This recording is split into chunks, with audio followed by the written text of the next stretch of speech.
Charles Quint, ce bon vieil empereur catholique qui a dominé l'Europe dès le début du 16e siècle. Sur mon empire, le soleil ne se couche jamais, disait-il. À l'âge de 20 ans, il avait déjà plus de 17 couronnes de l'Autriche au Pérou et a dû se battre toute sa vie pour ses territoires, parcourant l'Europe à cheval pendant plus de 10 ans.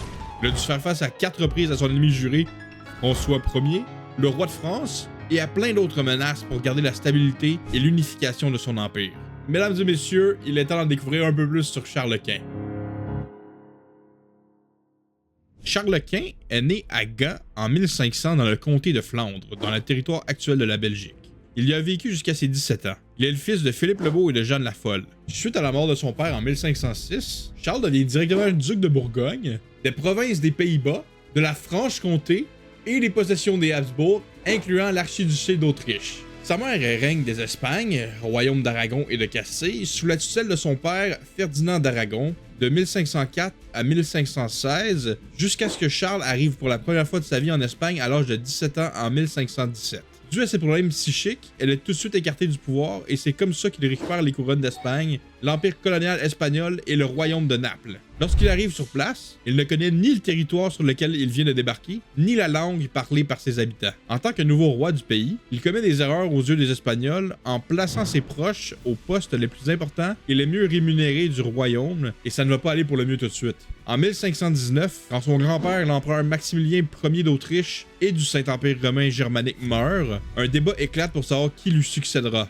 Charles récupère de l'argent d'Espagne et part directement aller chercher la couronne impériale, laissant de côté l'Espagne. Il a un sérieux concurrent pour le poste, le roi François Ier de France. Pour savoir qui remportera la couronne, ils doivent se faire élire par les électeurs allemands et tous les coups sont permis. C'est celui qui va donner le plus d'argent aux électeurs qui va gagner. Les électeurs prendront du temps à rendre leur décision pour faire durer le suspense. Non, en fait, c'est juste que François les paye cash et Charles, de son côté, il décide de les payer en chèque post-daté à après les élections. Donc, ils prennent l'argent de François, se font la malle et votent pour Charles, qui leur enverra l'argent après l'élection pour se refaire la malle. Charles Quint est élu à l'unanimité et se fait couronner empereur du Saint-Empire romain germanique dans la cathédrale d'Aix-la-Chapelle en s'assoyant le 23 octobre 1520 sur le trône ayant appartenu autrefois à Charlemagne. Donc, en résumé, on peut voir qu'avec tout ça, son ascension a été extrêmement rapide et importante.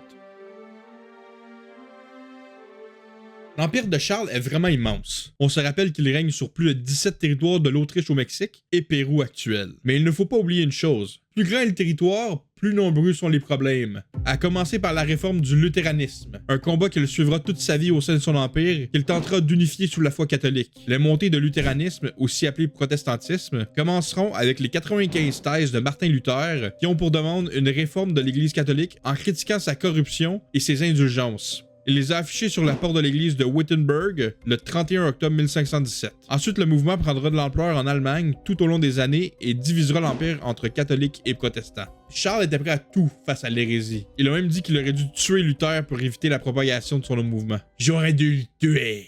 Ensuite, il y a toutes ces guerres avec François Ier et son fils Henri II. Tout d'abord, la guerre pour le poste d'empereur du Saint-Empire romain germanique, les 6e, 7e, 8e, 9e et 10e guerres d'Italie, dans le but de récupérer le duché de Milan pour le roi de France, tandis que Charles veut défendre ses territoires et l'influence des Habsbourg. Des guerres au cours desquelles se sont déroulées de nombreuses batailles, comme à Pavie en 1525, où Charles l'emporte dans une victoire éclatante, faisant même de François Ier son prisonnier à Milan. François sera contraint de signer le traité de Madrid, laissant la Bourgogne à Charles et ses prétentions sur l'Italie. Mais coup de théâtre! Le roi de France revient sur sa parole et, une fois libéré, refuse de lui céder la Bourgogne et forme la Ligue de Cognac avec le pape et certains États italiens pour se défendre contre Charles. Ce qui nous amène au début de la 7e guerre d'Italie, 1526 à 1529, où François veut prendre sa revanche sur l'empereur. En 1527, Charles fait du pape Clément VII son prisonnier et paye Rome avant de faire signer un nouveau traité mentionnant que la France arrête de vouloir récupérer l'Italie et garde la Bourgogne. Début de la 8e guerre d'Italie, 1536 à 1538, où cette fois, la France s'allie à Soliman le Magnifique, sultan de l'Empire ottoman. Encore une fois, François ne change pas et veut l'Italie. Des batailles ont lieu, mais aucun des deux camps ne prend l'avantage sur l'autre et une paix est signée à Nice en 1538. Et puis, ben oui, encore! 1542 à 1544, 9e guerre d'Italie. François rappelle son bon chum Soliman, mais en 1544, Charles Quint marche sur Paris. Et ben, il lui manque des ressources, donc il signe la paix de Crépy sans aucun gain majeur d'un côté comme de l'autre. Puis après ça, en 1552-1556, François... Non, c'est pas vrai, il est mort. C'est son fils Henri II. 10e guerre d'Italie. L'Empire perd plusieurs territoires et doit accepter la paix d'Augsbourg, reconnaissant ainsi le luthéranisme dans l'Empire et effaçant ses rêves d'un empire universel sous une seule fois. Charles a aussi dû faire face à Soliman seul, notamment en 1529 où l'armée ottomane assiège Vienne, mais ne réussit pas à la conquérir. Il les repousse non sans difficulté, mais il y parvient tout de même. Un autre problème se pointe à l'horizon en ce qui concerne les colonies d'Amérique qu'on pense être les Indes à ce moment. Les Espagnols vont arriver là-bas et envahir le Mexique et le Pérou. Lorsqu'ils découvrent les Indiens, ils sont complètement horrifiés et stupéfaits de leurs pratiques religieuses, sacrifices humains, cannibalisme, entre autres. Quant aux Amérindiens, eux sont complètement surpris de l'arrivée des Espagnols. C'est un peu pour eux comme si les aliens venaient nous voir aujourd'hui. Les Espagnols vont les forcer à se convertir à la foi catholique, suite aux batailles que les troupes des conquistadors auront gagnées haut la main.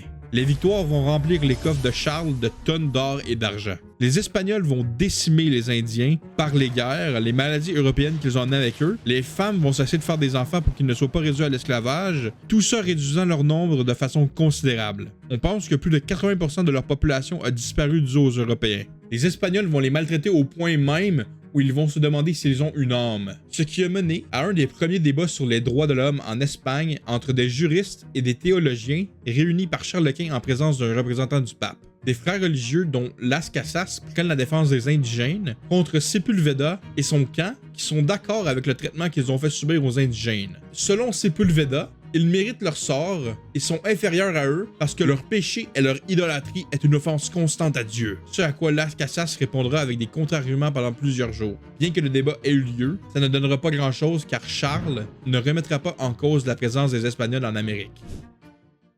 Toutes ces années au pouvoir et tous ces défis ont eu raison de lui. Étant malade, Charles décide d'abdiquer. Tout le monde en est choqué. Une cérémonie a lieu à Bruxelles le 25 octobre 1555 où il transmet certaines de ses couronnes à son fils Philippe II. Il donnera l'Espagne, les Pays-Bas, Naples, Milan et la Bourgogne à son fils et le Saint-Empire romain germanique et l'archiduché d'Autriche à son frère Ferdinand. Il se retire à Yuste en Espagne où il y mourra le 21 septembre 1558. Il avait organisé lui-même ses propres funérailles tant il voulait avoir le contrôle sur tout. Mais malgré ça, son corps a été déplacé plusieurs fois jusqu'à ce qu'il se retrouve au monastère de l'Escurial, où il y repose encore aujourd'hui.